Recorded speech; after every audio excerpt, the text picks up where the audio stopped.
the RSS regime, RSS BJP regime in India is heavily dependent and owes a great debt of gratitude to its affiliates here in America, especially tracing back to 2014. I don't know to what extent, but to a great extent, Modi's election in 2014 is due in part to the actions of the RSS BJP affiliates here in the United States, specifically the Overseas Friends of the BJP, which I mentioned earlier, as well as the HSS, which is the name for the RSS equivalent here in America.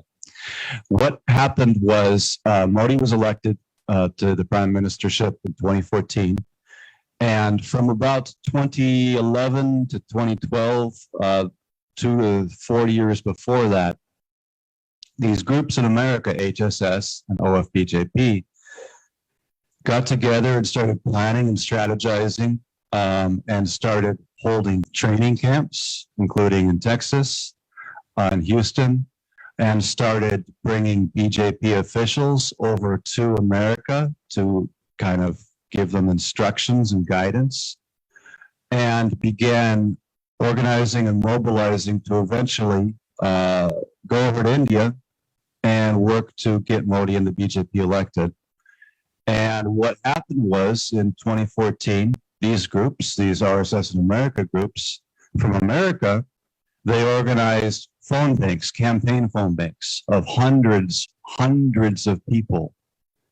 Indian Americans, not Indian Indians, not people with Indian citizenship, but Indian Americans sitting on the phone in America calling back to India, telling Indian voters, vote for the BJP. In addition to that, they also organized and mobilized thousands of people, and the exact numbers are not clear, but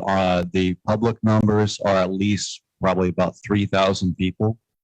of, again, Indian Americans, most of them American citizens, not Indian citizens, who were mobilized to travel from America to India to serve as boots on the ground, to canvass, knock on doors, run polling stations. Now, I mean, I like to flip this and say, can you imagine the outrage here in America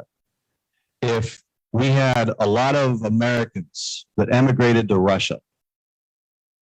and they gave up their American citizenship, they settled in Russia, they became Russian citizens, but they didn't give up their love for the Republican Party.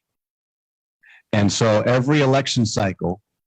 they would mobilize with in Russia, their friends of the Republican Party based in Moscow. And they would set up phone banks in Moscow and call American voters and say, vote for the Republican Party. And they would go a step further and they would send thousands of now Russian citizens who used to be Americans back to America to campaign, canvass, come knock on your door, and maybe even staff your local polling booth. I mean, would Americans be upset about that? So I'm getting a little bit off topic, a little bit, but one thing that really I still fail to understand is why Indians are not in India more outraged over this blatant interference in their sovereign sacred elections that has occurred.